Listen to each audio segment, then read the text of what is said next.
केवलं ज्ञानमूर्ते द्वन्द्वातीतं गगनसदृशं तत्त्वमसादे लक्ष्यम् एकं नित्यं विमलमचलं सर्वादिसाक्षिभूतं भावातीतं त्रिगुणरहितं सद्गुरुवे नमः नमामि।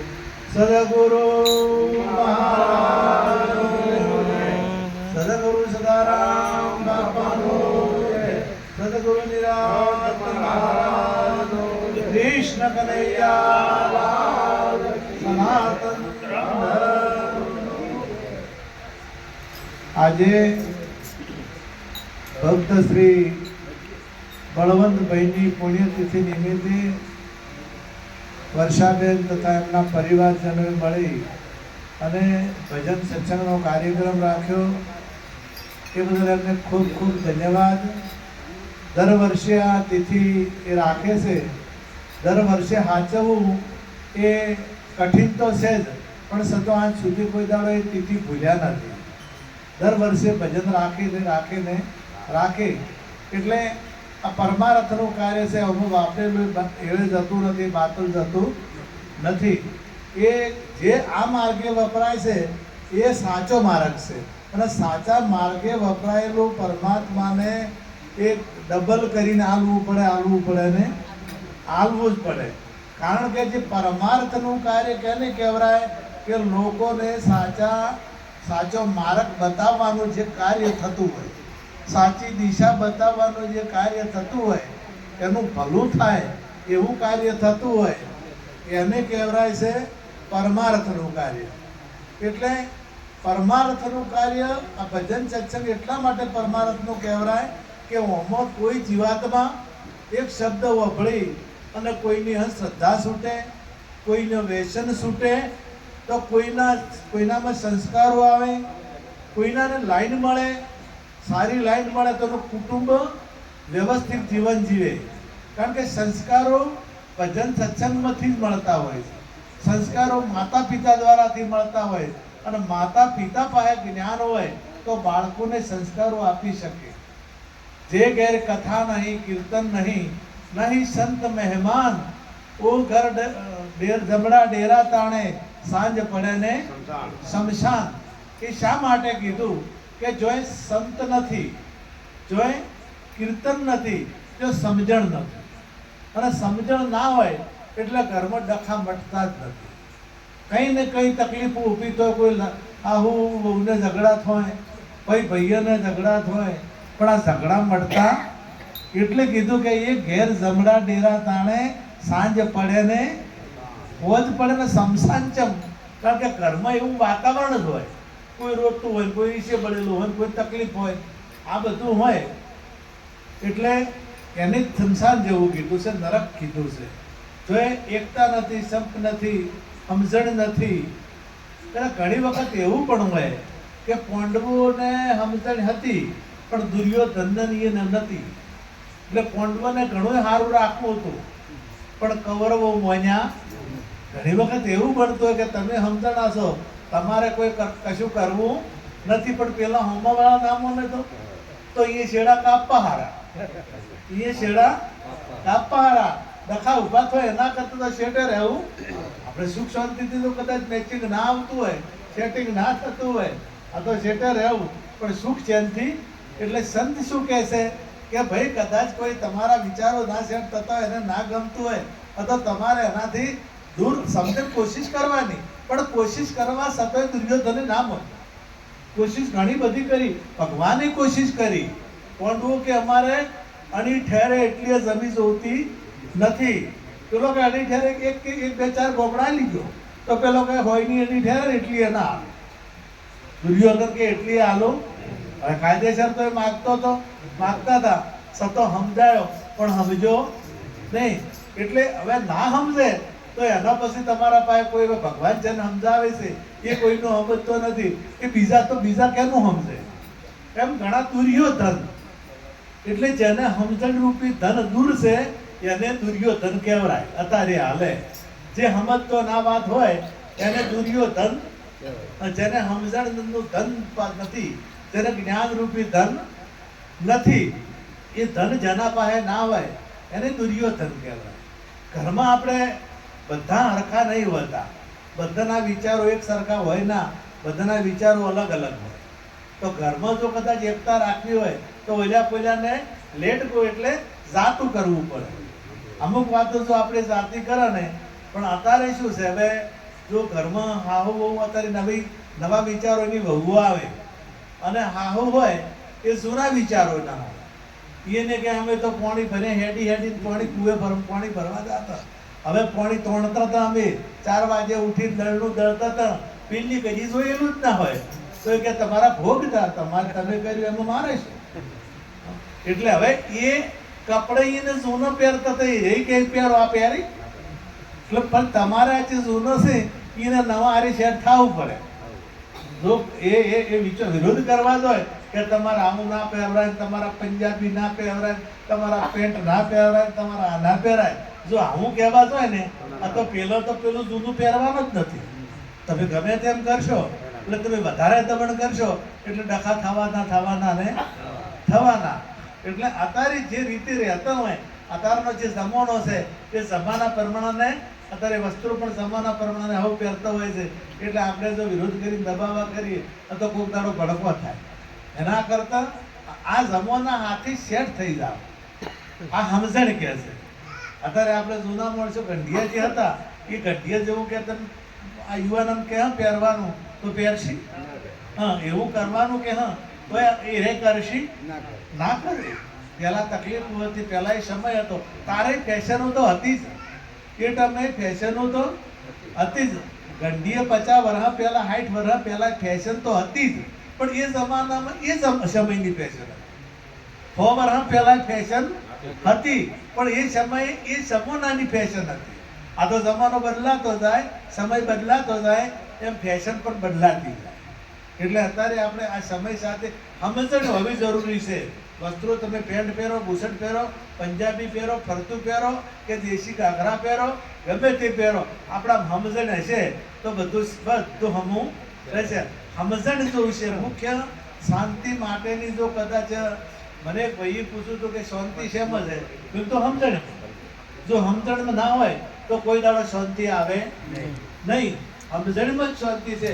ઘણાને તમે ઘડે છો ને, ગમે એટલા પૈસા હોય, કે જમીન ઘણી હોય, ભેંસો હારી હોય, ગાયો હારી હોય, 2-4 સાધન હોય, તો જાત જોતા રાડે જ કરતા હોય, ઉઠવા જ કરતા હોય કે અમે હેરાન થઈ ગયા. અને ઘણા એવા હોય કે કશું ના હોય, મજૂરી કરીને ખાતા હોય ને તો એ તમારે એ મજા, એક વિભોય ના હોય તો એ મજા. એટલા વિચાર શ્રેણીમાં ફેર.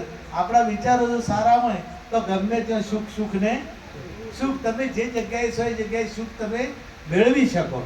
એટલે સુખ કયું ના જાય સત્સંગનું, 8 અંગ શીતળતા થાય. સુખ કયું ના જાય સત્સંગનું. એક પદ બોલું, પાછળ બોલાવજો અને એના ઉપર પછી આપણે વાત કરીશું. મન વેદાણું વાલાની સાથ મારો, વાલો વિસાર્યા નવ વિસર. માની સાથ મોનો વિધાણો, વાલાની સાથ મારો, વાલો વિસાર્યા નવ વિસરે. 8 પોરે ઓળંબા મારા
વેધાણું વાલાની સાથ મારા વાલો વિસાર્યા ના વિસરે. આઠે પોર ઓળંબા મારા ઉર્મ, બીજી વાલી ના લાગે મને વાત, મારા વાલો વિસાર્યા નવ વિસરે. હવે મન જો વાલાની સાથે વેધણું હોય, પરમાત્માની સાથે જો વિધણું હોય, સમજો કે આપણે દ્રૌપદીનું જ્યારે સ્વયંવર થયું, દ્રૌપદીનું સ્વયંવર થયું એટલે માછલી ઉપર ફરતી હતી, ઉપર માછલી ફરતી હતી અને નીચે જોઈ, પાણીમાં જોઈ અને બે પલ્લવમાં પગ રાખી અને માછલી વેધાય તો દ્રૌપદી, જે માછલી વેધે અને આ દ્રૌપદી મળે. એમાં મન ફરતું રહેશે, મન ચારે કોર ફરતું રહેશે. હવે અંતરમાં જોઈ અને બે પલ્લવમાં પગ રાખી, આચાર અને વિચારના પલ્લવ, આચાર અને વિચારના આ બે પલ્લવમાં પગ રાખી અને જો કદાચ એ મન વેધાય તો પછી કીધું કે આઠે પોર ઓળંબા મારા ઉર્મ. આઠે પોર ઓળંબા જેના ઉર્મ હોય કે પરમાત્મા સિવાય અને બીજી કોઈ વાલી વાત લાગતી નથી. તમે જગતમાં જુઓ તો કોઈ નિંદા કરે છે, કોઈ પુથલીઓ કરે છે, કોઈ જેની તેની બધી વાતો કરે છે, વગર કોમની વાતો કરે છે. કોઈ કોમ આવે એવી વાતો આપણે આખો દાડો તમે જુઓ તો જે અમુક ને એવી ટેવ છે કે લગભગ કોકની વાતો કરવી. લગભગ કોક સાધન લાવ્યો કે શું કોમ લાવ્યો હોય છે, હપ્તા ભરવાની ટેવ નથી, પણ તમારે શું કોમ છે? હે કોક કેમ ફલવાનો તો હું શું છે કે હવે તો ગોતતો હતો. હવે પણ તમારે એની કોઈ ચિંતા કરવાની જરૂર ખરી? આપણે તું તારું નરવેડ, બીજાની તારે શી પડી? તારે પોતાનું નિવેડવાનું છે, બીજા કોઈની. અને જે બીજાના આપણે ગલાબદાર થઈ હતા ને ખરડોણમાં એ ભજન ગાતા, પારકા પાડા સારવા રાખે અને ઘરના હરાય હોય. જો પારકરા સારવા રાખે તો ઘરના હરાય થાય ના થાય. અને જો આપણા ખેતરમાં મેલી અને બીજાના ખેતરમાં આપણે વર રાખવા જા તો આપણું ભેળાઈ જાય ના ભેળાઈ જાય? આપણું અરે વગર પૈસે વર રાખી બધાય કે ફલોણા ને ચમચમ છે. તમારા ઘરની ખબર ના હોય ને એટલી બીજાની ખબર રાખે, એટલે પછી ઘરનું ભેળાય ને ભેળાય. એટલે ઘરનું ના ભેળાવા જેવું હોય તો પોતાને શું કરવું, પોતાને શું કરવું એ વિચારવાનું છે કે હું શું કરીશ તો મારું ભેળા હે નહીં. અને આ શરીરને પણ ક્ષેત્ર કીધું છે, આ શરીરને ક્ષેત્ર કીધું છે. અને આ ક્ષેત્ર ના ભેળાય તો એના માટે એક તો આપણે આવરણોથી દૂર રહેવું પડશે, આપણે વ્યસનોથી દૂર રહેવું પડશે. અને આ બધું હશે તો મેળ આવશે, સિવાય મેળ આવશે નહીં. આગળ ભજનમાં ગાયું, જેને કારણે તમે અતિ દેહને, એ તો આયું છે મારે આત્મારો, વાલો વિસાર્યા નવ વિસરે. મારો વાલો વિસાર્યા નવ વિસરે. જેના કારણે દમે છે અતિ દેહને, જેના કારણે દમે છે અતિ દેહને, એ તો આયું છે મારે હાથ, મારા વાલો વિસાર્યા ના વિસરે. કારણ કે જેના કારણે દેહને દમે છે, એના કારણે કોઈને ભગવાનની પ્રાપ્તિ કરવી હોય, ભગવાન મેળવવા છે, અથવા કોઈ વળી ઉઘાડા પગે રણુજે જાય, બરોબર? કોઈ હેડતા રણુજે જોય, કોઈ ગળતા જોય, કોઈ લોબા થતા જોય, કોઈ એક પગે ઉભા રહે, કોઈ વળી પાણી પીવાનું બંધ કરે, કોઈ એક ટોણું કરે, કોઈ આ બધા ક્યારે પીડા હાલે છે? શરીરને કે આ શરીરને હાલે. હવે શરીરનો શું દોષ? તમને આટલું સાધન મળ્યું છે તો શરીરને કોઈ પીડા હાલવાની જરૂર નથી. એટલે કે જેના કારણે તમે છે અતિ દેહને, આ દેહને તમે છે એ તો આવ્યું મારે હાથ, મારા વાલો વિસાર્યા ના વિસરે. જેના માટે આ હું મથતો હતો, જેના માટે ઉપવાસ કરતો હતો, જેના માટે હેડતો ફરતો હતો, આ બધું કરતો હતો તો એ હાથમાં આવતું નતું. અને એ મારા હાથમાં આવ્યું. જેને હું શોધતો હતો એ પરમાત્માનું સ્વરૂપ મારા હાથમાં આવ્યું. હવે મારે કોઈ કરવાની જરૂર નથી. એટલા માટે એ ભજનમાં કીધું છે કે વારે વારે જાઉં ગુરુને વારણે, મને નિરખાવ્યા નવતમ નાથ, મારો વાલો વિસાર્યા ના વિસરે. નિરખાવ્યા નવતમ નાથ કે વારે વારે જાઉં ગુરુના વારણે. ગુરુના વારણે લેવાની વાત કરી કે જેને હું શોધતો હતો વર્ષોથી, જેની મારે અપેક્ષા હતી, જેની જિજ્ઞાસા હતી, એ મારે હાથમાં આવ્યું છે. મને નિરખાવ્યા નવતમ નાથ. નવતમ નાથ એને પરમાત્માને કીધું કે મને નિરખાવ્યા નવતમ નાથ. એટલે આ હવે હું કેમ કરીને ભૂલું? એટલે પરમાત્માનો આ સદગુરુ મહારાજનો ગુણ પણ આપણે ભૂલવા જેવો નથી. એ ગુણ કોઈ કાળે માતા પિતાનો ગુણ અને સદગુરુનો ગુણ, આ બે ગુણો કોઈ દાડો ભૂલાય એવા નથી. અને એ ઋણ પણ આપણે કદી ચૂકતે કરી શકાય એમ નથી. માતા પિતાનું ઋણ ના ચૂકતે થાય અને ગુરુનું ઋણ ચૂકતે ના થાય. કેમ કે માતા પિતા જે જન્મ આપ્યો, આ શરીર મળ્યું, આ શરીરથી તમે જે બનવું હોય બની શકો, એ કિંમતી સાધન મળ્યું. બીજું, સદગુરુ મહારાજ પરમાત્માની પ્રાપ્તિ કરાવે, આત્માની ઓળખાણ કરાવે. એટલે એ ગુણ પરમાત્મા જન્મ આપે પણ પરમાત્મા આત્માની ઓળખાણ કરી શકે નહીં, એમના સાક્ષાત દર્શન કરી શકે નહીં. એટલે કીધું જેના કે ત્રણ લોકમાં એના તોલે ના આવે. જેના તોલે ના આવે ત્રણ લોકમાં. બોલો.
તોલે ન આવે ત્રણ લોકમાં એને વિશ્વ વિચિત્ર છે ભાત.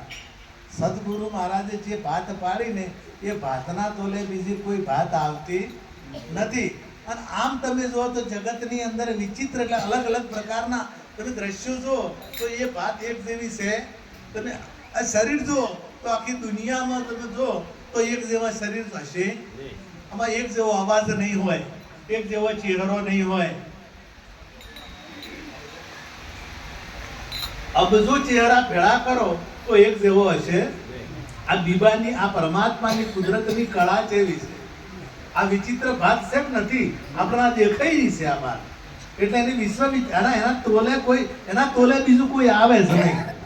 એના જે પરમ તત્વ જે છે પરમાત્મા છે એના તોલે બીજું કોઈ આવે નહીં. એટલે કીધું કે ધન્ય ધન્ય તો આ ગુરુદેવની. ધન્યવાદ હું ગુરુ મહારાજને આપું છું કે આ નામ નિરોતી નિરખ્યું હજાર નામ છે ને નામ તમારું પોતકું ગમે તે નામ હોય એને કોઈ જાતિ હોય કોઈ નામ હોય. દાખલા તરીકે શાંતિભાઈ તો શાંતિભાઈ ગમે તે પીઠ થાય કે ના થાય. પ્રહલાદભાઈ હોય કે બાબુભાઈ હોય કે મદારભાઈ હોય કે કમલેશભાઈ કોઈ પણ નામ હોય કે નામને કોઈ જાત કે કોઈ અટક હોય કોઈ એને કોઈ જાતિ આવતી જ નથી. એ ગમે ત્યાં લગાડો એ લાગી જાય. आज અને એનાથી નામ लिया तो सब किया सकल शास्त्र का वेद बिना नामे नरके गया पढ़ पढ़ चारो वेद. એમ કીધું કે નામ लिया तो सब किया सकल शास्त्र का वेद. બધા ભેદોનો જો ભેદ હોય તો પરમાત્માનું નામ લેવું. પરમાત્માનું નામ લેવું. લેવું એટલે બોલવું નહીં. લેવું એટલે બોલવું નહીં. લેવું લેવું એટલે બોલવું નહીં. લેવું આપણે હવે તો કદાચ થતું હશે પણ આ જૂનાને જે લગ્ન કરેલા છે એ એની ચિંતા મત કરો. એ ભલે બોલાઈ ગયો આપણે ના બોલવાય કહીશું. આપણે પહેલાના જેને લગ્ન કરેલો છે ને એના ધણીનું નામ નહીં નીકળે. લે અમારી એના નામે નો કે એન કાકો કે એન પપ્પા કે એન બાપો કહે પણ નામ લે મમ્મીને લીધું છે કે નહીં લીધું. એ ઘર બાર છોડી બીજા ગામથી હું આયા છે અને હું એનું નામ લીધું તારા આયા કે બધું છોડી તો માતા પિતાને છોડ્યા છે, આખું કુટુંબ છોડ્યું છે, બધી સરખી સહેલીઓ હોય એ સહેલીને છોડી છે, બધાને છોડી અને જ્યારે લીધું તાર આયા ને એટલે હું લીધું છે આયા છે. હવે આરે બોલે છે આ બોલે છે એના ધણી નામ બોલે. જેને લીધું એને બોલવું પડે ના. તમે જે નામ લ્યો ને એને તમારી પાસે રામ રામ ના કહેવું પડે. તમારે કૃષ્ણ કૃષ્ણ ના કહેવું પડે. તમારે બોલવું પડે. તમે જે વસ્તુ લઈ લીધી ને એ વસ્તુ જેટલી નથી લીધી એટલી લેવી બોલવી પડે. તમે જેટલી ગળા એને નથી લીધી ને એટલી ગળા બોલવી પડે. તમારે ખોટ લેવા જવું છે ને તો અહીંથી કહેવું પડે કે ખોટ લેવા જવું છે. દુકાને જો એટલે ખોટ બોલવું પડે કે ખોટ આલો. પણ હવે લઈને હેડ્યા તો તમારે જો બોલ બોલ કરવાનું આવે.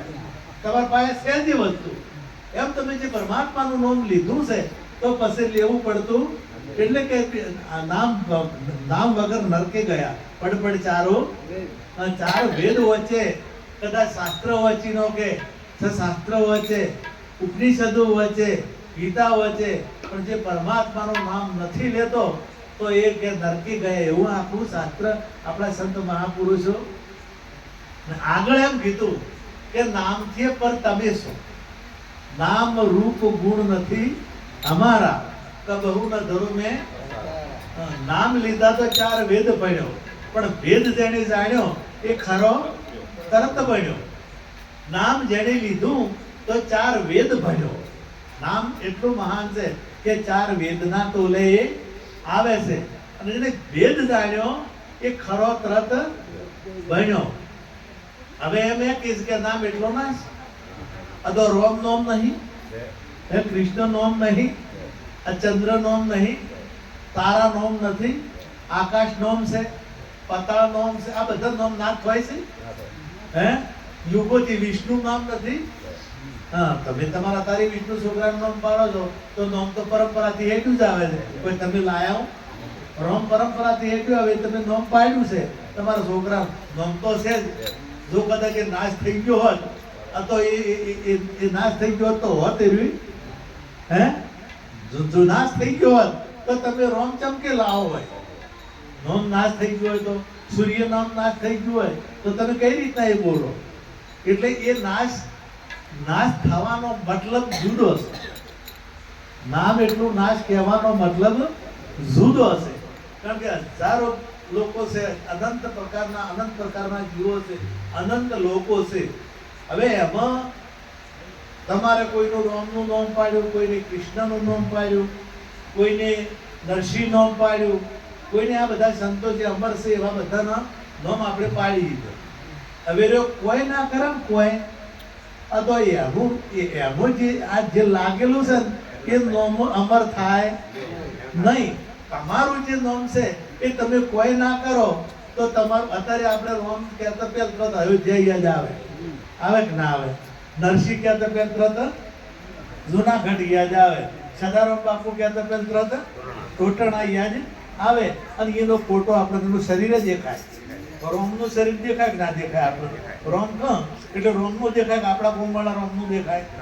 કારણ કે આપણા ગોમવાળા રોમે કોઈ કર્યું નથી એટલે એનું દેખાતું નથી. એટલે નોમ રોમ ભલે પાડ્યું પણ એને કોઈ કર્યું નથી એટલે અમર થતો નથી. એટલે ને કીધું કે નાશ, એટલે કીધું નાશ. હવે તમારું જે નોમ નાશ થાય એવું નથી, પણ તમે કોક કરો તો હાથે હાથે આ દેહનું આ દેહ અમર થઈ જાય. તમે રોમનો જુઓ તો ફોટા આપણા ઘેર ઘેર નથી, કૃષ્ણના જુઓ તો ફોટા ઘેર ઘેર નથી. હવે સદારામ બાપુને તો હમણાં જ ત્યાં છે, તો સદારામ બાપુના જુઓ તો અત્યારે ઘેર ઘેર ફોટા છે.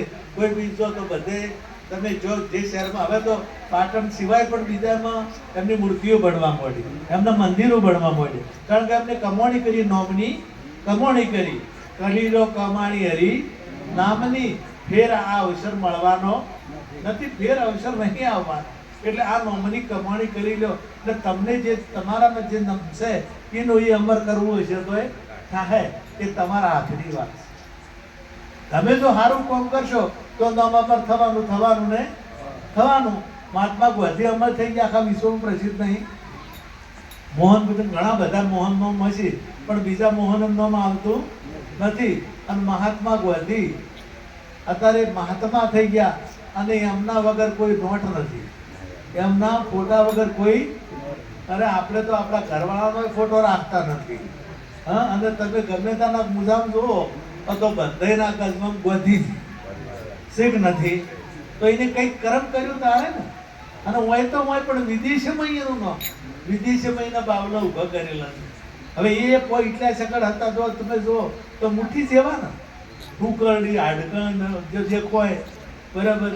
અને એવા વાળ ને કપડા હારા ને પોતળી પહેરેલી હોય અને તો જુઓ તો એ અમર થઈ ગયા, આખા વિશ્વમાં અમર થઈ ગયા. એમ તમારું શરીર અને ગાંધીજીનું શરીર એ જુદા હશે. એ પોત તત્વનું પૂતળું છે અને એમનું પોત તત્વનું પૂતળું છે. એટલે પોત તત્વનું પૂતળું તમારું છે, પણ એ પોત તત્વના પૂતળામાં રહીને એને કોઈ મહાન કર્યું અને આપણે કોઈ કરતા નથી. એટલે આપણું નામ પ્રસિદ્ધ થતું નથી. એટલે આ એળે ના જાય. આ વારંવાર કહું છું, આ મનુષ્ય જન્મ મોઘો મળ્યો છે, વારે ઘડીએ મળશે નહીં. એટલે ફરી પછી પસ્તાવો થશે, ગઢપણ આવશે ને એટલે પસ્તાવો થશે, પછી કોઈ થશે. અને છેલ્લી ઘડી આવશે ત્યાર તો બસ ઘણો પસ્તાવો થશે. એટલે પસ્તાવો ના થાય એટલા માટે પ્રભુનું ભજન કરી લેજો. અને કોઈ વ્યસન હોય તો કાઢજો અને પ્રભુનું ભજન કરશો તો પરમાત્માની પ્રાપ્તિ થશે. આટલું કહી મારી વાણીને વિરામ આપું અને આ બળવંતભાઈના પરિવારને તાળીઓથી એક વખત વધાવો. તમને પરમાત્મા ખૂબ પ્રગતિ, એમને ખૂબ આગળ લઈ જાય એવી સદગુરુ મહારાજને પ્રાર્થના. જય ગુરુ મહારાજ.